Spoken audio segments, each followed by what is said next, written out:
गीता में जीव स्वयं अपना शत्रु है और अपना मित्र है। जीव स्वयं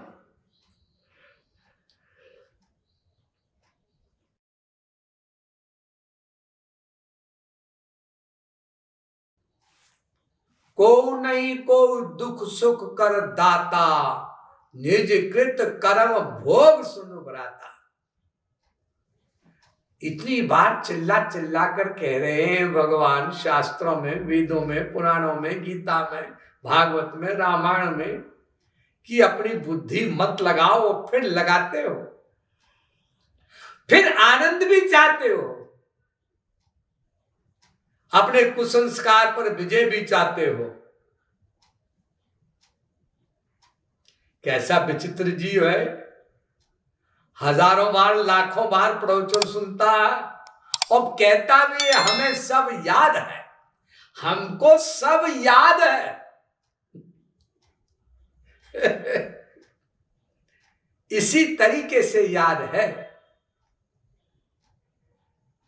ऐसे जैसे एक बहेलिया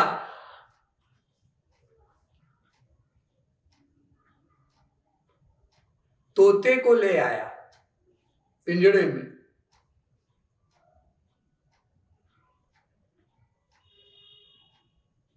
और उसे दया आ गई कि पिंजरे में बंधा रहता है हमेशा 24 घंटे, खाना पीना भी पिंजरे में।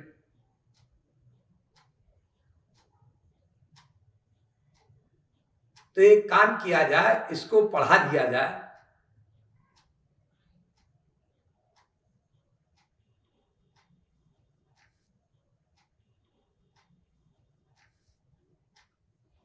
और पढ़ा के छोड़ दिया जाए फ्री, कि देखो कोई भी शिकारी आएगा, वो दाने डालेगा, उसको चुगने मत जाना, मत बैठना, नहीं तो पकड़े जाओगे, मारे जाओगे। उस तोते ने रट लिया, याद कर लिया।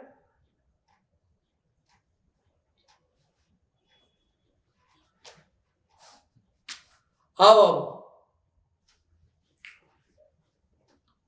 उस तोते के मालिक ने तोते को फ्री कर दिया।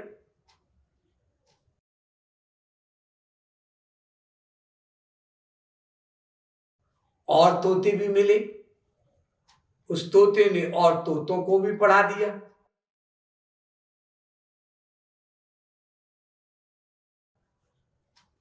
कि शिकारी आएगा, जाल बिछाकर दाने डालेगा, उस पर ना बैठना, पकड़े जाओगे, मारे जाओगे।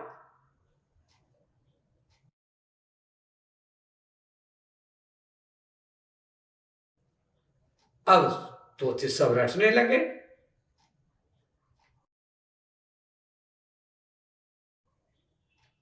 और जो तोते को पकड़ता था, पकड़ के बेचता था, पैसे आते थे, परिवार का पालन करता था, वो चिंता में पड़ गया, क्या करें।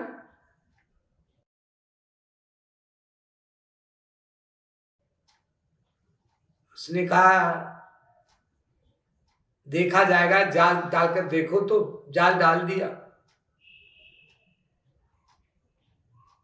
दाने भी डाल दिए उस पे। उसके ऊपर लीडर तोता आया, वही जिसने पढ़ाया था बाकी तोतों को,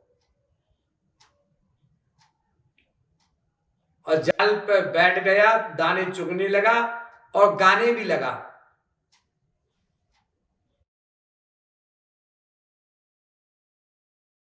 देखो शिकारी आएगा, जाल बिछाएगा, दाने डालेगा, उस पर ना बैठना, पकड़े जाओगे, मारे जाओगे। जब और तोतों ने देखा हमारे गुरुजी बैठ गए हैं और गा रहे हैं, तो हम क्यों पीछे रहे, हम भी जाएंगे। और तोते भी आ गए, वो भी गाने लगे।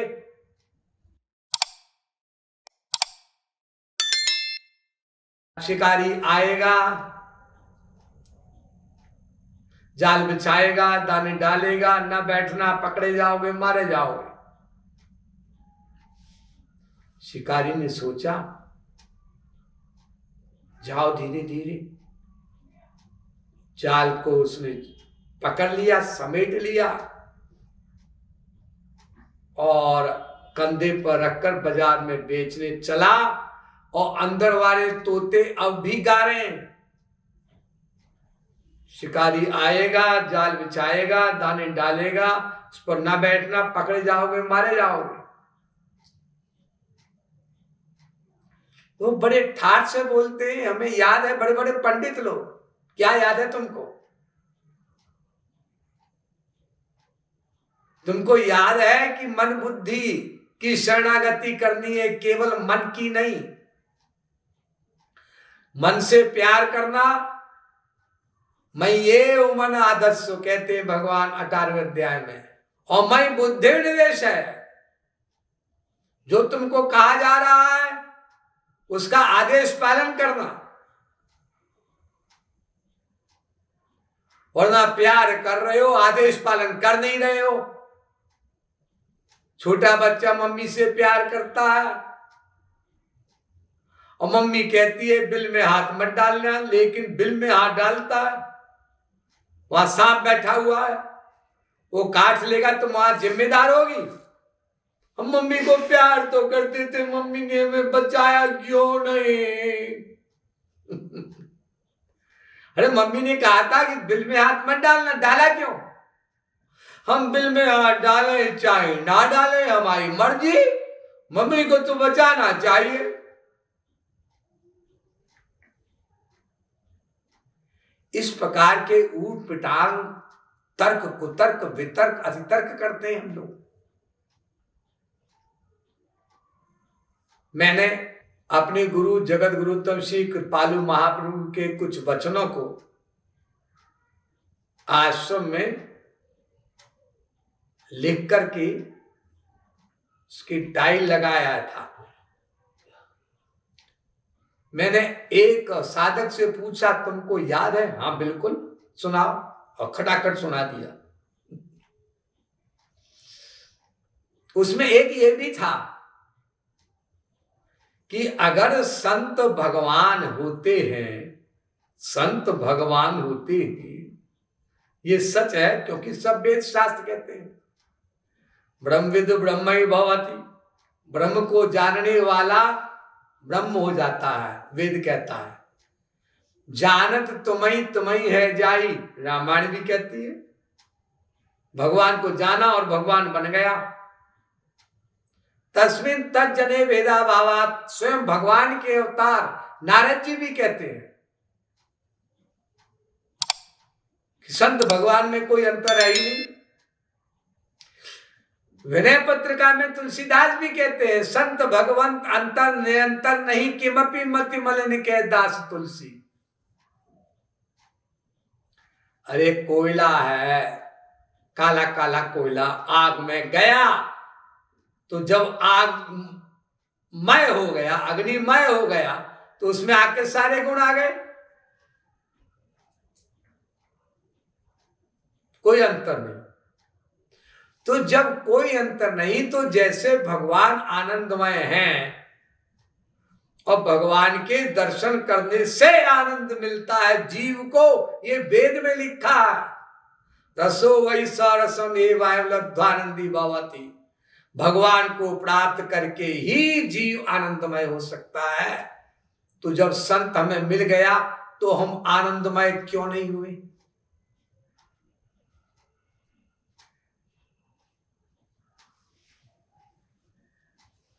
क्योंकि संत भगवान का रूप है, वास्तविक संत, वास्तविक महापुरुष।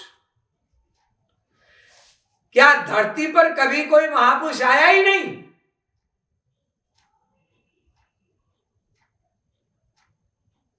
आया तो होगा, हम मिले, हम मिले, वर्तमान काल में भी मिले, हम मिले जी, बोलते ठाठ से, अरे वृंदावन गए थे, वहां मिले महापुरुष से। अच्छा, कुंभ भी गए थे, वहां भी मिले महापुरुष से। तो महापुरुष जब भगवान का रूप है, ऐसा वेदों से लेकर रामायण तक सर्वत्र लिखा है, गीता में भी, मयि ते तेषु चाप्यहम्। तो वो आनंद क्यों नहीं मिला? भगवान वाला आनंद महापुरुष से। तो इसका उत्तर जगत गुरुत्तम श्री कृपालु महाप्रभु ने यह दिया था, जिसको मैंने लिखवाया था। इसलिए नहीं मिला कि हमने महापुरुष नाम की पर्सनैलिटी को समझा ही नहीं कि वो है क्या।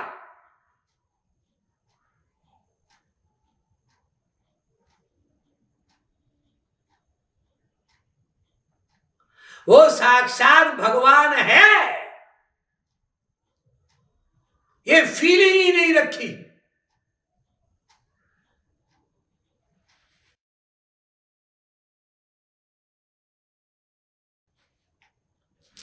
एक आश्रम में एक साधक रहता था, महापुरुष का आश्रम था।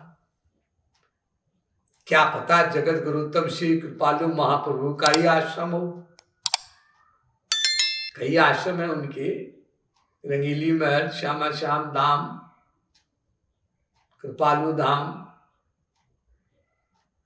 प्रेम मंदिर वगैरह। फिर अपने आप अपने ही मन के गुलाम होकर अपनी अज्ञानतावश चला गया वो साधक आश्रम से कहीं। बहुत अच्छा उच्च कोटि का साधक, प्रवचन नोट करने वाला, याद रखने वाला, प्रैक्टिकल भी करने वाला, आंसू भी बहाने वाला, चला गया।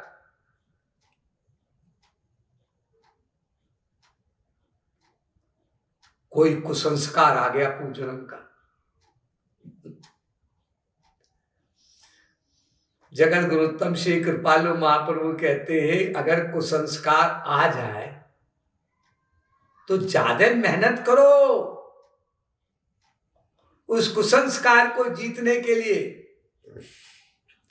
अच्छा संस्कार आ गया तो एक महापुरुष मिल गया, भक्ति करने में मन लगने लगा। कुछ उस साधक की मेहनत हुई, प्लस महापुरुष का भी परिश्रम हुआ। एक महापुरुष कितना कष्ट सहता है एक जीव के लिए कि इसका मन लगे भगवान की ओर। अरे मेरे में ही लग जाए तब भी मैं इसको भगवत प्राप्ति करा दूंगा। लेकिन कोई महापुरुष अपने मुख से तो कहेगा नहीं कि मैं महापुरुष हूं, ये प्रॉब्लम है। इसलिए चोरी चोरी लगाएगा, लगवाएगा मन साधक का अपने में, नाना प्रकार की तिकड़म करेगा, एक्टिंग करेगा, एक्टिंग। एक भी कर्म महापुरुष का फैक्ट नहीं होता, याद रखिएगा। क्योंकि रामायण कहती है जो महापुरुष हो जाता है वो कभी कोई कर्म कर ही नहीं सकता।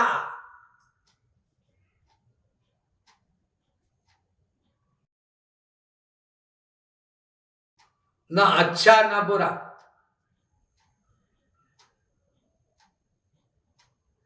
कर्म न होई स्वरूप ही चीने। रामायण। स्वरूप को जो प्राप्त हो गया, कर्म खत्म। और वो साधक ये सब भूल गया प्रवचन। महापुरुष को सांसारिक व्यक्ति मानने लग गया।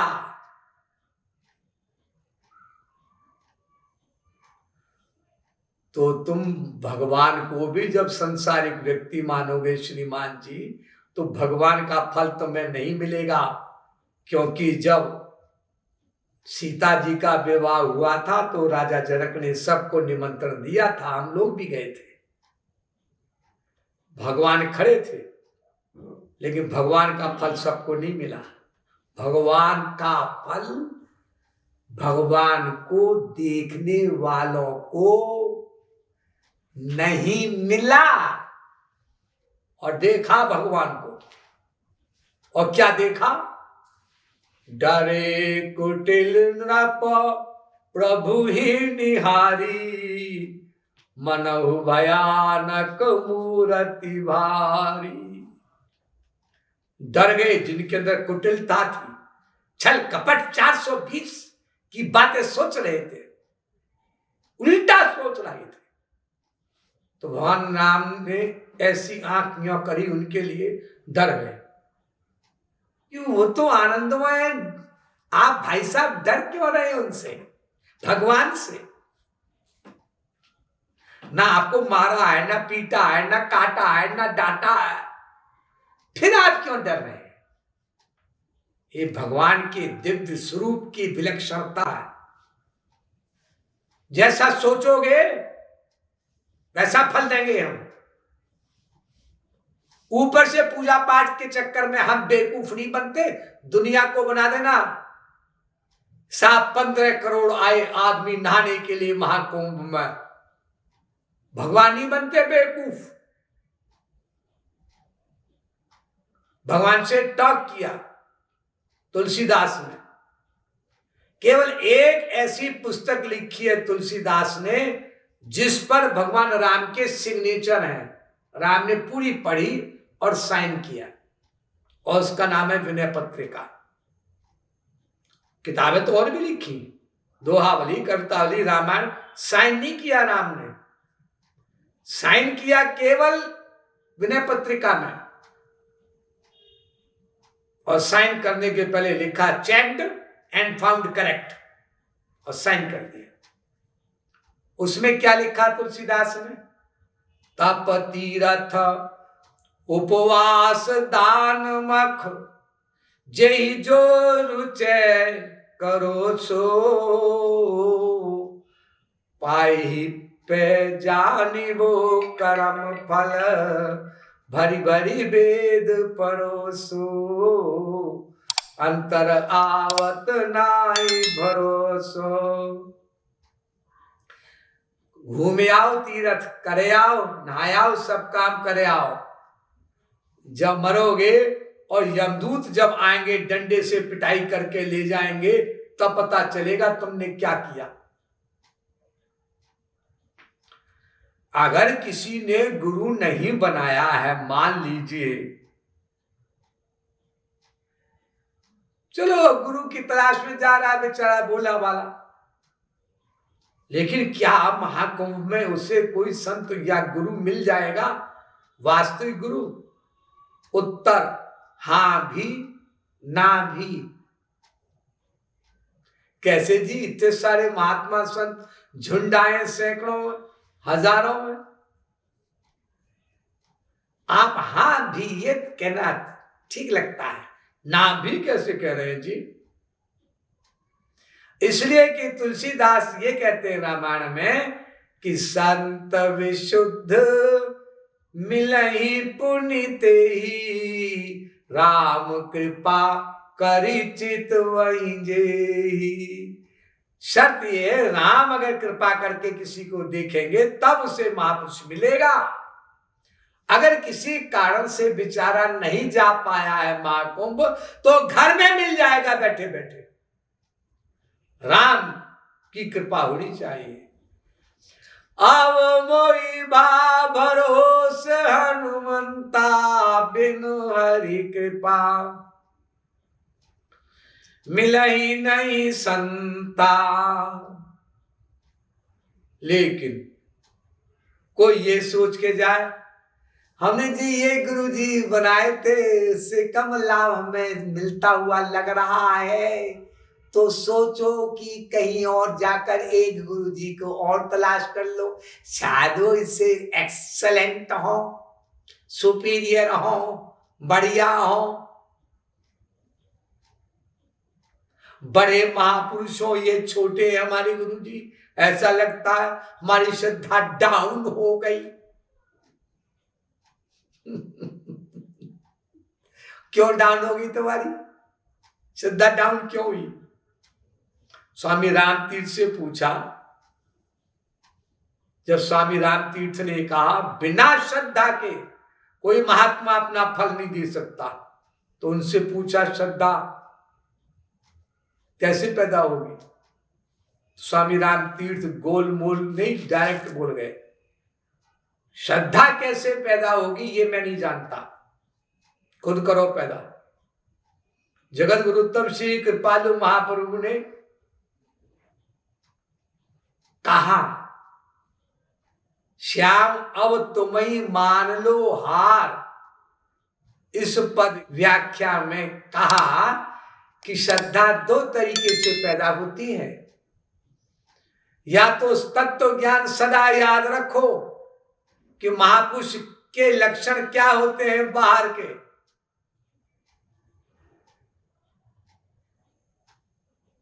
अगर भूल गए तो श्रद्धा समाप्त हो जाएगी।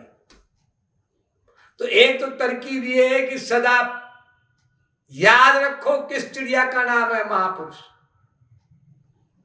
या फिर संसार के डंडे चप्पल इतने पड़े तुम्हारी खोपड़ी पर, जहां जाओ वही डंडा चप्पल, जहां जाओ वही डंडा चप्पल। जब तुम्हारी चांद गंजी हो जाए, इतने लठ बजे तुम्हारे पीठ पर, इतने कष्ट मिले, तब फिर तुम जाओगे महापुरुष के पास, या भगवान से कहोगे भगवान जी हमें किसी सच्चे संत से मिला दीजिए, रोगे आंसू बहा कहोगे, तब भगवान महापुरुष को भेजेंगे। और महापुरुष से भी रो करके कहो,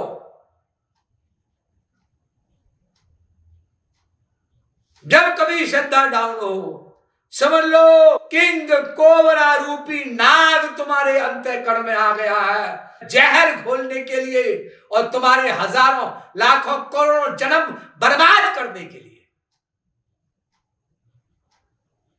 उससे रो करके कहो हमारी आपके प्रति श्रद्धा हो रही है डाउन, प्रभु जी संभालिए हमें संभालिए, हमें संभालिए, क्योंकि श्रद्धा डाउन हुई तो खत्म हो, एक जन्म नहीं होगा, लाखों करोड़ों जन्म हो जाएंगे बर्बाद।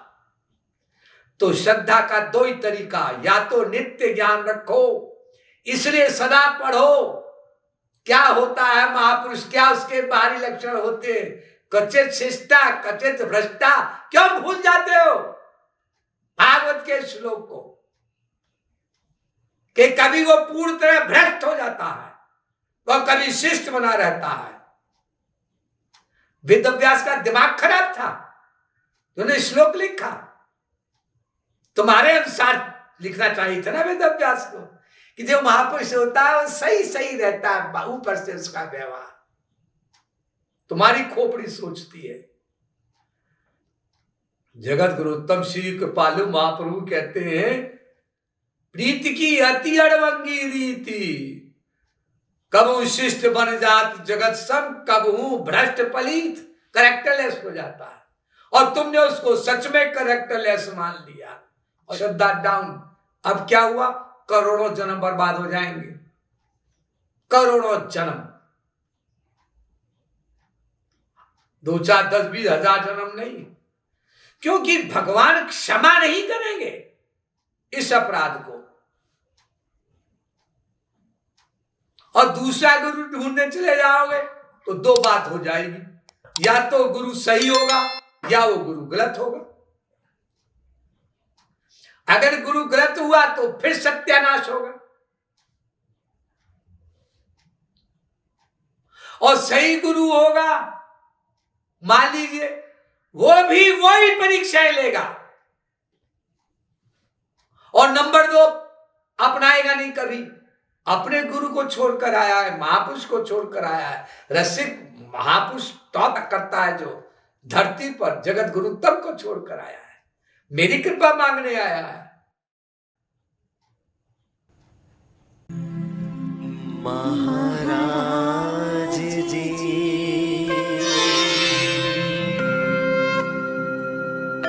महाराज जी